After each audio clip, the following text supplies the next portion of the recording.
Oh, good morning. It's Saturday morning. I hope that you're having a lazy morning.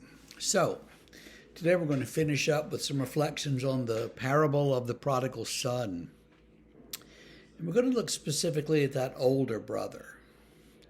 Now, as I said yesterday, revivalism, and which is the American phenomena of having revivals, and everybody goes down the sawdust trail and sings "Just as I Am" and accepts Jesus again. And you do that about every 6 months. So revivalism works on building up a lot of guilt feelings and then resolving them by going forward. And evangelicalism in general has that sort of attitude. And I said that fits really well with the younger son model in the prodigal son. But what about the older son? Now, this is the son who comes home and sees the party going on and gets angry and won't go in the house. He says he became angry and refused to go in. His father came out and entreated him. And he said, "Look, I've served you all these years. I've never disobeyed your command, and you never even gave me a goat. So, I don't want to go into your party." It's easy to feel a little disturbed, isn't it, when you have people,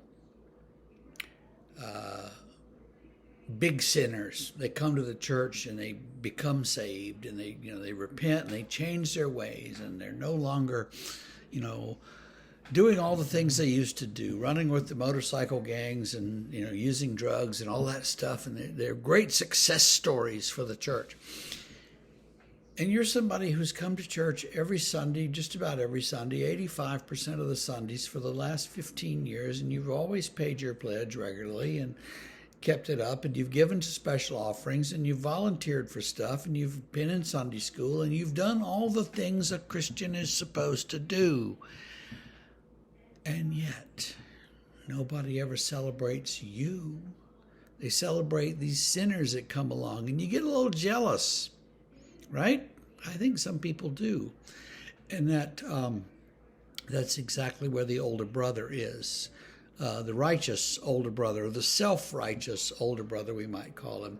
And I think where the parable works for us, for people who've been in church, every Sunday forever, is that it points at us and says, don't be jealous.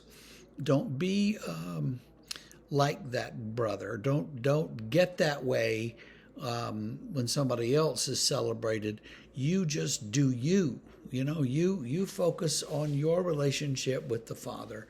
And the Father says, "Son, you could have had one any time. All you had to do was, go get one." So the Father's expectations of what the sons should do is different from the sons' expectations. They're all waiting on the Father to celebrate them, and the Father's like, you could have had these things any time. So it says something to us about the Father too, because the Father is just celebrating his son who's come home, and he's very glad that the son has come home. It doesn't mean that he's not glad the other son stayed. It doesn't mean that he's, there are different ways that the Father can relate to sons, and this is what it says. And so I don't think we're supposed to get too self-righteous about, well, I've been faithful and they haven't. That kind of stuff is nonsense. But sometimes you see it happen in the life of the church.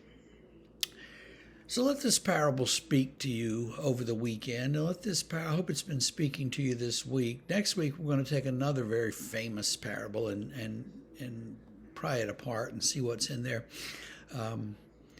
But for now, don't be the self-righteous older brother, and don't be the younger brother. Be faithful. Okay, have a great weekend.